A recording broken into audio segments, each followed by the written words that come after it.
I threw the front door open, still groggy and actively annoyed at the intrusive doorbell that woke me from my much-needed nap.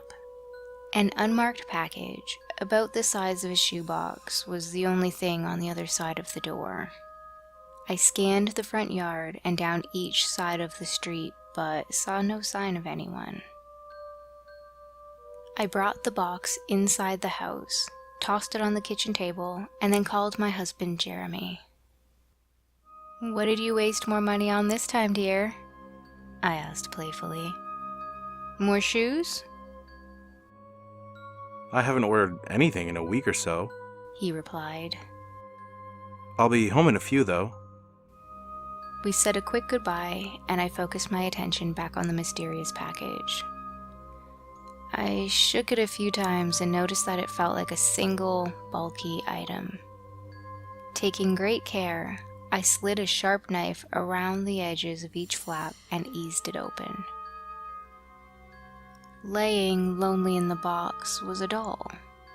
A beautiful, lifelike figure that was dressed in the same white polo and plaid skirt that our daughter wore to school as part of her uniform.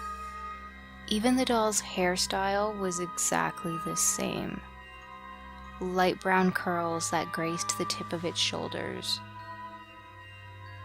I held it in my hands for a minute, looking for a card or label or brand, but found nothing. Hey, hun. Jeremy said as he walked through the back door. "Hey," I said, not breaking my gaze from the doll. "Did you get Alicia an American Girl doll or something?" I lifted it up for him to see. He froze in his steps, and I swear all the color drained from his skin. Where the fuck did you get that? He was nearly yelling. It was... Where, Lindsay? I was so shocked at his outburst that I could only point towards the front door. He snatched the doll from me and set it back on the table. Don't touch it. He demanded, then tore off through the front door.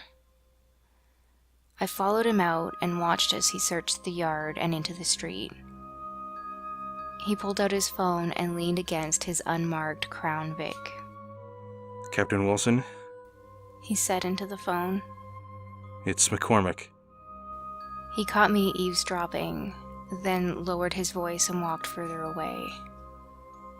I went back inside and turned the TV on, finding the nearest local news channel. Following the latest on the disappearances of 7 local children over the past 3 weeks, the news anchor reported. New details released today from local officials state that a doll eerily resembling the missing child was delivered to their parents' home on the morning of each disappearance. I heard the door softly closed, and I turned to see Jeremy looking at me, nearly in tears and holding the box. This is my case, Lindsay. He said.